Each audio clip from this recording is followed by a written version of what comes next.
Aconteció después de la muerte de Moisés, siervo de Jehová, que Jehová habló a Josué, hijo de Nun, servidor de Moisés, diciendo: Mi siervo Moisés ha muerto. Ahora pues, levántate y pasa este Jordán, tú y todo este pueblo, a la tierra que yo les doy a los hijos de Israel. Yo os he entregado, como lo había dicho a Moisés, todo lugar que pisare la planta de vuestros pies, desde el desierto y el Líbano hasta el gran río Éufrates, toda la tierra de los heteos hasta el gran mar donde se pone el sol, será vuestro territorio. Nadie te podrá hacer frente. Aleluya. En todos los días de tu vida, como estuve con Moisés, estaré contigo. No te dejaré ni te desampararé. Esfuérzate y sé valiente, porque tú repartirás a este pueblo por heredad la tierra de la cual juré a sus padres que la daría a ellos. Solamente esfuérzate y sé muy valiente para cuidar y hacer conforme a toda la ley que mi siervo Moisés te mandó. No te apartes de ella ni a diestra ni a siniestra, para que seas prosperado en todas las cosas que emprendas. Nunca se apartará de tu boca este libro de la ley, sino que de día y de noche meditarás en él, para que guardes y hagas conforme a todo lo que en él está escrito. Porque entonces harás prosperar tu camino y todo te saldrá bien. Mira que te mando que te esfuerces y seas valiente. No temas ni desmayes, porque Jehová tu Dios estará contigo en donde quiera que vayas. Hasta ahí la palabra de Dios, amén. Como veníamos leyendo y vemos aquí la historia de Josué, un servidor de Moisés, ¿verdad? Los que estamos aquí han escuchado la historia de Moisés, ¿verdad? Aquel que libertó al pueblo de Israel, que cruzó el Mar Rojo, ¿verdad? Aquel pueblo que estaba esclavizado en Egipto. Él estuvo un colaborador que siempre estuvo a su lado, de su lado derecho, siempre con Moisés en todo momento, y ese era Josué. Josué fue uno de sus, alguien que no se le despegaba para nada a Moisés. Y vemos aquí que el compromiso y la responsabilidad que Dios le entrega a Josué, de que él siguiera la tarea que él ya no podía continuar. ¿Por qué? Porque ya Dios lo había llamado a su presencia. Y él tenía que dejar a alguien, un sustituto, alguien que lo reemplace en el tiempo que él no iba a estar. Entonces Dios le mostró que aquel que tenía que estar en ese lugar era Josué. Entonces vemos algo muy importante aquí en la vida de Josué. Vamos a llevar esta palabra llevándolo como un tema, dice, conquistando mis promesas. Vemos la responsabilidad que tenía Josué, que le había entregado su líder, ¿cómo se diría la palabra? Patriarca Moisés, que le dejó como responsabilidad a él. Entonces, me sorprende aquí en la palabra de Dios, viendo el Señor, cómo le repite la palabra a Josué 3 veces. Esfuérzate y sé valiente. Otra vez, esfuérzate y sé valiente. Otra vez, esfuérzate y sé valiente. ¿Por qué Dios le decía eso a Josué? Porque Josué, tomando la responsabilidad, a él le invadió el temor, a él le invadió la duda. Él se sentía incapaz de poder llevar el liderazgo, incapaz de poder dirigir a un pueblo. Entonces, cuando él recibe la revelación de parte de Dios, que Dios le habla directamente a él, ¿verdad? Y le aconseja y le dice lo que tiene que hacer para que él pudiera ministrar correctamente lo que Dios le estaba entregando en sus manos. Y vemos aquí que esa responsabilidad grande que Dios le depositaba era de un pueblo, sobrellevar un pueblo hasta la tierra prometida. Vemos aquí en el versículo 6, dice, esfuérzate y sé valiente, porque tú repartirás a este pueblo por heredad la tierra de la cual juré a sus padres que la daría a ellos. Este punto resalta mucho sobre saber administrar, saber cómo llevar, cómo organizar, cómo tomar esta responsabilidad que Dios le daba para que él supiera direccionar al territorio correcto, al lugar correcto, al pueblo de Israel, para poderles repartir la herencia que el Señor le había dado a sus padres de antemano, se los había prometido. Entonces, aquí Dios le está diciendo cómo él poder llevar y administrar correctamente la herencia. La herencia. Y trayendo este versículo a nosotros, a nuestra vida actual, Dios nos está hablando a nosotros, que nosotros debemos de saber administrar lo que Dios nos ha dado a nosotros. ¿Qué es lo que Dios nos ha dado a nosotros? Primeramente, nuestra familia. Saber administrar bien en nuestra familia, en nuestra casa. ¿Y cuáles son esas herencias que Dios nos ha entregado? Nuestros hijos. Esa es la herencia que Dios quiere que nosotros sepamos ministrar bien, conducir bien, llevarlos por el camino del bien para que ellos lleguen a la tierra prometida. ¿Y cuál es esa tierra prometida donde tiene que llegar nuestra familia, nuestros seres queridos, nuestras amistades? Al reino de los cielos. Esa es la tierra prometida para nosotros en este tiempo. Para ellos en ese tiempo era la tierra de Canaán, la tierra donde fluía leche y miel, habían los mejores frutos. Wow, imagínese usted que un mango no era un mango así, era inmenso.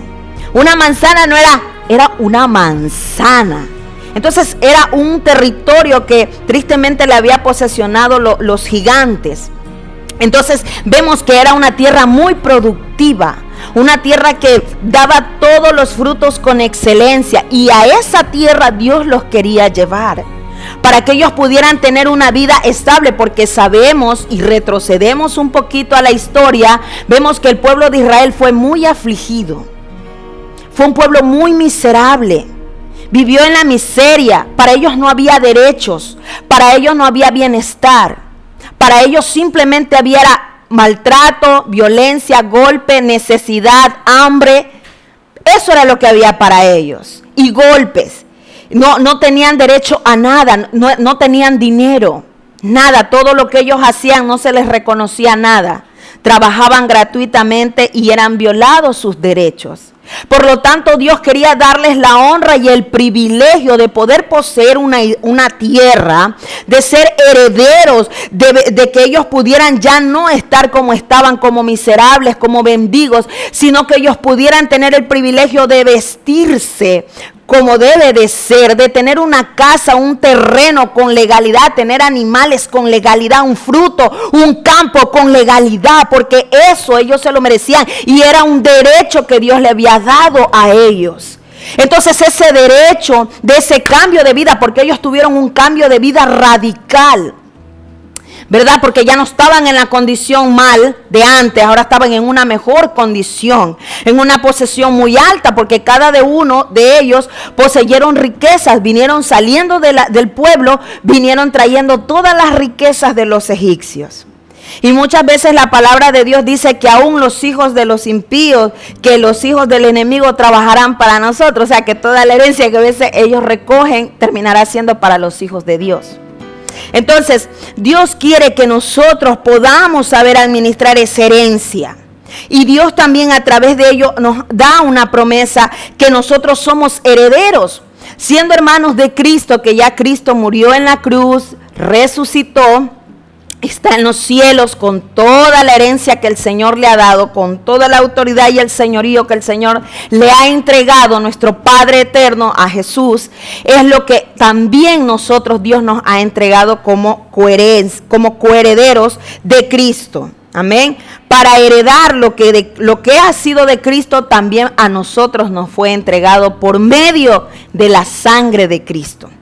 Entonces, vemos aquí en el versículo 7, dice: solamente esfuérzate y sé muy valiente para cuidar de hacer conforme a toda la ley que mi siervo Moisés te mandó. Cuando Dios está diciendo aquí, esfuérzate y sé muy valiente para cuidar y hacer conforme, quiere decir que yo tengo que tener cuidado de saber hacer las cosas correctamente como lo dice esta palabra. Esta es la ley de Dios. Todo lo que está escrito aquí es la ley divina, es la palabra de Dios. En ese tiempo Dios le dio en tablas la ley a Moisés. Por eso el Señor se refiere y le dice eso así a Josué. Entonces, vemos aquí que nosotros tenemos que cuidar, o sea, andar cuidadosamente en esta vida, siempre teniendo presente la palabra de Dios y guardando la palabra de Dios, que más abajo lo dice. Y dice, no te apartes, dice, de ella ni a diestra ni a siniestra, para que seas prosperado en todas las cosas que emprendas. Quiere decir que todo lo que está escrito, yo no puedo desviarme de lo que está escrito. Yo no puedo hacer lo que yo quiero para un lado y luego hacerme para otro lado. No, yo tengo que hacer todo lo que está aquí escrito. Todo lo que el Señor me manda que yo haga como obediencia, porque Dios aquí está pidiendo obediencia. Entonces, como el Señor está pidiendo obediencia, yo tengo que caminar en esa obediencia. ¿Y cuál es el camino de la obediencia? Es rectitud, ir derecho. No me puedo ir ni a la izquierda ni a la derecha. No puedo desviarme del camino del Señor. Si el Señor me dice a mí, no mates, yo no mato. Si el Señor me dice a mí aquí en su palabra, no seas envidioso, no hables mal de tu prójimo, no codicies lo de los demás, no desees mal a los demás, etcétera. Todo lo que Él habla de pecado. Si el Señor me dice no tomes, no bailes, etcétera, etcétera. Todo lo que se relaciona a las cosas del mundo, ¿verdad? Que nos llevan a si el Señor me dice no forniques, yo no fornico. Si el Señor me dice no adulteres, yo no adultero. ¿Por qué? Porque aquí lo dice. Entonces, como la palabra de Dios me está orientando y me está diciendo lo que yo no debo de hacer, ¿sí? No es porque me lo están ordenando ni porque me lo dicen, oye, es que no. La palabra, Dios, la voz de Dios está aquí. Dios me lo está diciendo a mí. ¿Qué tengo que hacer yo? Ponerlo en práctica. Si en mi humanidad y en mi carne yo no puedo, tengo que pedirle la dirección a Él y la ayuda a Él para que me ayude a yo no caer, a yo no hacer lo que Él no quiere que yo no haga. Entonces Dios lo va a hacer. Señor, toma control de mí, ayúdame. Y Dios lo va a hacer. Dios nos va a ayudar y Dios nos va a quitar todas esas cosas. Entonces, ¿qué va a pasar si yo obedezco? ¿Qué va a pasar si yo camino y cumplo la palabra de Dios? Si yo hago la ley de Dios, ¿qué dice aquí? Dice que seré prosperado en todo lo que yo emprenda. Voy a ser prosperado. Todo lo que yo haga va a ser prosperado. ¿Por qué? Porque yo estoy en obediencia. Yo estoy bajo lo que Dios quiere que yo vaya. ¿Y qué pasa allí? La bendición de Dios que está en los cielos comienza a descender aquí a la tierra. Y esa bendición va a cubrirme a mí, va a cubrirme mi casa, va a cubrirme mi familia, va a cubrir donde quiera que yo me mueva. Ahí va a ir la bendición de Dios detrás de mí. ¿Por qué? Porque yo estoy en obediencia. Y muchas veces eso me impactó a mí, muchas veces porque las cosas nos salen mal, porque nosotros somos precipitados, acelerados, tomamos las decisiones a nuestra manera y no a la manera de Dios, y por eso a veces las cosas nos salen mal. Y Dios quiere que las cosas no nos salgan mal, sino que nos salgan bien. Dice el versículo 8, nunca se apartará de tu boca este libro de la ley. Imagínate, nunca se apartará. Si yo leo la palabra de Dios, si yo medito en ella de día y de noche, su palabra estará tan plasmada en mí que de mi boca va a salir. Sin que de mi boca fluye la palabra de Dios. ¿Por qué? Porque yo en ella medito, en ella la estudio, estoy constantemente en ella, de eso yo me lleno. De eso yo me lleno. Entonces, ¿qué pasa? Cuando nosotros, a veces salen de nosotras cosas que no deben de salir. Hablo y digo lo que no debo de decir. ¿Por qué? Porque de eso estoy lleno. Entonces, ¿qué tengo que hacer yo para que Dios me vacíe de mí misma, de mí mismo? ¿Qué tengo que hacer yo? La palabra. Señor, aquí vengo de día, de noche, medito, leo, Señor, ¿qué dice tu palabra? Ok, y va en mí, eso va quedando aquí en mi mente. Va entrando a mi corazón y va quedando ¿por qué? Porque esta palabra que usted la ve aquí escrita con tintas y tantas cosas, esta palabra es que está aquí es viva, tiene vida. Y como la palabra de Dios tiene vida, va a entrar en mí y va a hacer el efecto que la palabra de Dios tiene que hacer. ¿Sí? Si yo medito en ella. Dice la palabra de Dios que la fe entra por el oír. Y el oír la palabra de Dios. Entonces, si yo quiero ser una persona, tener fe, que mi fe no falle, que mi fe no mengue, yo tengo que leer la palabra de Dios. Mientras yo leo la palabra de Dios y la escudriño, mi fe va a ser fortalecida. Va a resistir toda adversidad. Y voy a poder seguir adelante. Y las cosas me van a salir bien. ¿Por qué? Porque mi fe está siendo fortalecida. Dice aquí: nunca se apartará de tu boca este libro de la ley, sino que de día y de noche meditarás en él, para que guardes y hagas conforme a todo lo que en él está escrito. Porque entonces harás prosperar tu camino y todo te saldrá bien. Mire lo que dice por segunda vez: todo te saldrá bien.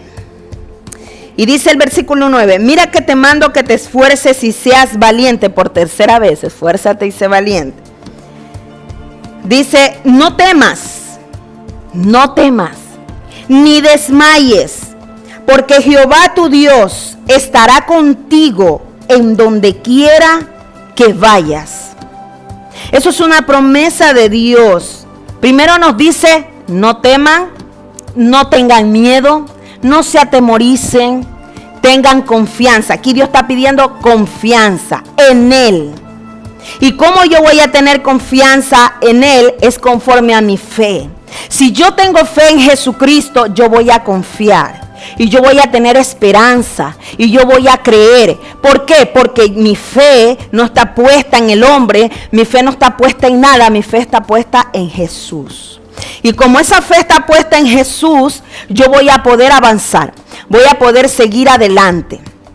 Mire, mi hermano, aunque usted no vea nada, aunque sus ojos físicos no vean nada, usted tiene que creer. Usted tiene que confiar, seguro. ¿Por qué? Porque el Dios viviente es real, Él no es mentiroso, Él no engaña a nadie. Dice la Biblia en Hebreos 11:13, me gusta una parte aquí, la voy a resaltar rapidito. Dice: conforme a la fe murieron todos estos sin haber recibido lo prometido, sino mirándolo de lejos y creyéndolo y saludándolo y confesando que eran extranjeros y peregrinos sobre la tierra. Dice: porque los que en esto dicen claramente dan a entender que buscan una patria. ¿Qué quiere decir? Lo que Dios le prometió a Abraham, lo que Dios le prometió a Isaac, lo que Dios le prometió a Jacob y a cada uno de la Biblia. Esa palabra no se cumplió muchas veces estando ellos en vida. Esa palabra se cumplió aún que ellos ya no estaban aquí en la tierra, ya habían muerto. Pero el hecho de que ellos no vieran la gloria de Dios, el hecho de que ellos no vieran la promesa cumplida, no dudaron. Imagínese usted, Abraham, un hombre de 100 años, su esposa. ¿Dónde usted ha visto un embarazo de esa magnitud? Una mujer que ya no le funcionan los ovarios, ya ella no menstrua nada. Pero Dios hizo un milagro allí. Dios hizo que eso surgiera y pasara, porque así es Dios. No es en el tiempo de nosotros. Dios le dio una palabra a Abraham en un año y pasado el año fue que concibió ese bebé. No lo tuvo en el momento que Dios le dio la palabra a Abraham. Eso pasó después de un año. Sara quedó embarazada. Luego vemos todo lo que Dios hizo en Isaac, las maravillas que mostró y proyectó, todo lo que hizo en Jacob y en cada uno de los siervos de Dios. Los muros, dice que cuando Josué fue a conquistar Jericó, dice que los muros se derribaron y fue por la fe de ese pueblo, porque tuvieron que dar 7 vueltas. ¿Y dónde ha visto usted que una persona está dando 7 vueltas se va a caer una muralla tan fuerte? Eso solo Dios lo puede hacer. Los humanos no podemos hacer eso. Usted necesita golpear, darle duro a la muralla, mandarle una bomba para que eso explote. Pero fue el poder de Dios que derribó esa muralla. Esa es la fe. De esa fe estamos hablando. Todo lo que usted ve, el universo, la naturaleza, todo lo que nuestros ojos físicos ven ahora fueron dichos por la palabra. Y no había nada. La palabra lo dijo, sea el sol, sea el día, sea la luna, sea el mar, sean las plantas, sean las flores, sean los animales. Eso sucedió al momento que Dios dio la palabra, luego fue hecho. No es que ya estaban, no. Los científicos dicen eso, que ya estaba, pero no fue así. No fue así. Entonces vemos eso de que ustedes alimenten su fe y le crean al Señor. No estamos solos. Jesús dijo, yo estaré con vosotros hasta el fin del mundo. Si Dios está con usted, Dios no lo va a dejar nunca. Nunca. Nunca. Escuche bien lo que yo le estoy diciendo. Nunca. Así usted comete errores, usted falle, Dios está con usted. Dios lo va a mirar, Dios nunca lo va a desamparar. Y va a estar con usted hasta el fin del mundo. Quiere decir cuando ya no exista este planeta. Hasta ahí va a estar Dios con usted. Siempre, siempre. Así que confíen en la palabra del Señor, que Dios es real. ¿Quieren conquistar sus promesas? Tengan fe y tengan esperanza. Así se conquistan las promesas, teniendo fe. Aunque yo no vea nada, yo voy a creer. Aunque no vea todo lo contrario y todo se me pone peor y oscuro, yo voy a creer. Dios me lo dijo y así es. A mí no me lo ha dicho el hombre, a mí no me lo dijo el presidente Donald Trump, a mí no me lo dijo el vicepresidente ni los diputados de la sala, no. A mí me lo dijo fue Dios. Y si Él me lo dijo, así va a ser. Solo me toca a mí esperar, ¿sí? Y ustedes van a ver la gloria de Dios en su casa, en su familia, en sus hijos, en todo lo que ustedes hagan, en sus negocios. Van a ver la gloria de Dios. Yo no sé lo que ustedes estén pasando en sus negocios. Yo no sé los problemas financieros que ustedes tengan. Pero si hay un problema financiero, yo le quiero decir a usted algo de parte de Dios. Las finanzas van a avanzar y van a multiplicarse y a desarrollarse conforme a su fe y a la esperanza que usted tenga en Dios. Como decía mi esposo hace unas horas atrás, el dueño del oro y de la plata es Dios. Él dice, yo soy el dueño del oro y de la plata. Así que Dios es el que nos provee. Amén. Vamos a orar para dar gracias.